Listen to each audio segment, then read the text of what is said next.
ভগৱান ৰাম বিষ্ণুৰ সপ্তম অৱতাৰ। পিতৃবাক্য পালনৰ অৰ্থে 14 বছৰ বনবাস খাটিব লগা হ'ল।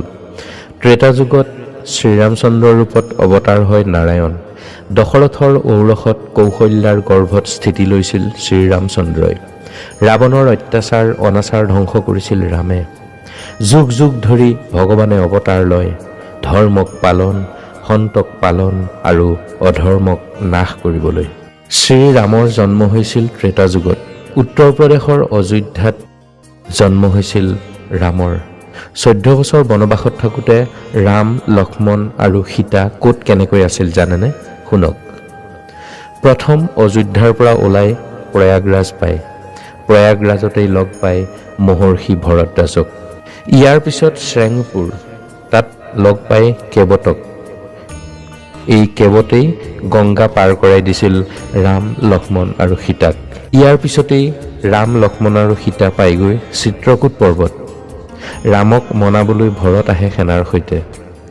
তেতিয়ালৈ পিতৃ দশৰথৰো মৃত্যু হৈছিল আৰু ভৰতে ৰামৰ চৰণ পাদুকা লৈ গৈ ৰাজ্য শাসন কৰিছিল ইয়াৰ পৰাই। চিত্ৰকূট পৰ্বত পাৰ হৈ ৰাম, লক্ষ্মণ আৰু সীতা পায়গৈ দণ্ডকাৰণ্য। ইয়াতেই আটাইতকৈ বেছি সময় কটাইছিল 14 বছৰ বনবাসৰ সময়ছোৱাত। ৰাম, লক্ষ্মণ আৰু সীতাই দণ্ডকাৰণ্যত আটাইতকৈ বেছি সময় পাৰ কৰিছিল।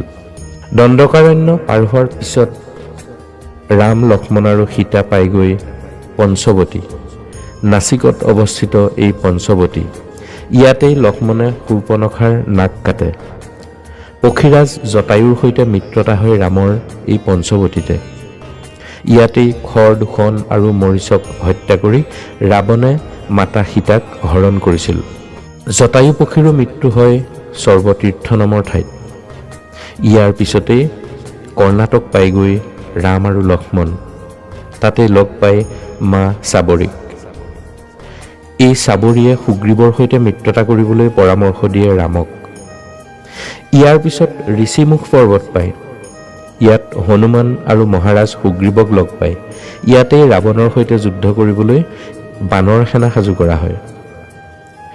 ইয়াৰ পিছত তামিলনাডুৰ ৰামেশ্বৰম পায় ৰাম, লক্ষ্মণ। বানৰ সেনাৰ সৈতে ইয়াতেই লংকা যাবলৈ সেতু নিৰ্মাণ কৰে।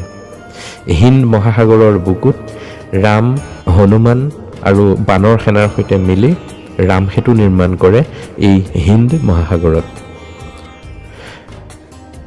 হিন্দ মহাসাগৰ পাৰ হৈ লংকা পায়। ৰাৱণক বধ কৰি মাতা সীতাক উদ্ধাৰ কৰি পুনৰ অযোধ্যালৈ উভতি আহে আৰু অযোধ্যাত সেইদিনা ৰাম, লক্ষ্মণ, সীতাক আদৰিবলৈ দেৱালী পালন কৰা হয়। শ্ৰীৰাম হৈছে বিষ্ণুৰ সপ্তম অৱতাৰ। ভগৱানৰ বিষয়ে এই কথাখিনি শুনি কমেণ্ট বক্সত জয় শ্ৰীৰাম বুলি লিখক।